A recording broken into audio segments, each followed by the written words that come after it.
New ইয়র্কের রাজনীতিতে এক মুসলিম প্রার্থীকে ঘিরে তৈরি হয়েছে আন্তর্জাতিক মাত্রার এক বিতর্ক।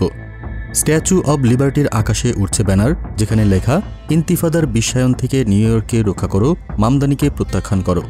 এই বার্তা শুধু নিউ ইয়র্কের মাটিতে থেমে থাকেনি, ভারতের রাজধানী দিল্লি থেকেও মামদানির বিরুদ্ধে চালানো হচ্ছে সোশ্যাল মিডিয়া ও মিডিয়া ক্যাম্পেইন। মোদি বিরোধী অবস্থান, ফিলিস্তিনপন্থী বক্তব্য এবং হিন্দু ফ্যাসিবাদ বলে আখ্যায়িত করা, এসবের জেরে মামদানিকে আক্রমণের মুখে পড়তে হচ্ছে। কট্টর হিন্দু সম্প্রদায় ও বিজেপি ঘনিষ্ঠ ভারতীয় আমেরিকানরা তাকে হিন্দু বিদ্বেষী ও মিথ্যাবাদী বলে প্রচার করছে। নিউ ইয়র্ক টাইমসের তথ্য অনুযায়ী ভারতে মোদিপন্থী সংবাদ মাধ্যম ও স্মার্টফোন ব্যবহারকারীদের বিশাল অংশ সরাসরি মামদানির বিরুদ্ধে সোশ্যাল মিডিয়া প্রচারণায় যুক্ত হয়েছে। আর এই সব কিছুর কেন্দ্রে দিল্লির রাজনীতি যেভাবে নিউ ইয়র্ক সিটির নির্বাচনের প্রভাব ফেলছে তা এখন খোলা আলোচনার বিষয়। মামদানি নিজের অবস্থানে অটল। তিনি নির্বাচনী প্রচারে বলেছেন, সাম্রাজ্যবাদ, ঘৃণা এবং হিন্দু জাতীয়তাবাদের বিরুদ্ধে তার অবস্থান অবিচল।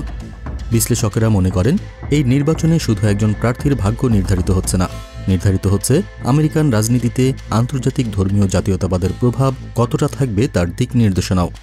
জোহরান মামদানি কি পারবেন এই চাপের মুখে জনগণের সহানুভূতি অর্জন করে বিজয় ছিনিয়ে নিতে, নাকি আন্তর্জাতিক ডানপন্থী জোটের চাপেই হারিয়ে যাবে তার মতো প্রতিবাদী কণ্ঠস্বর?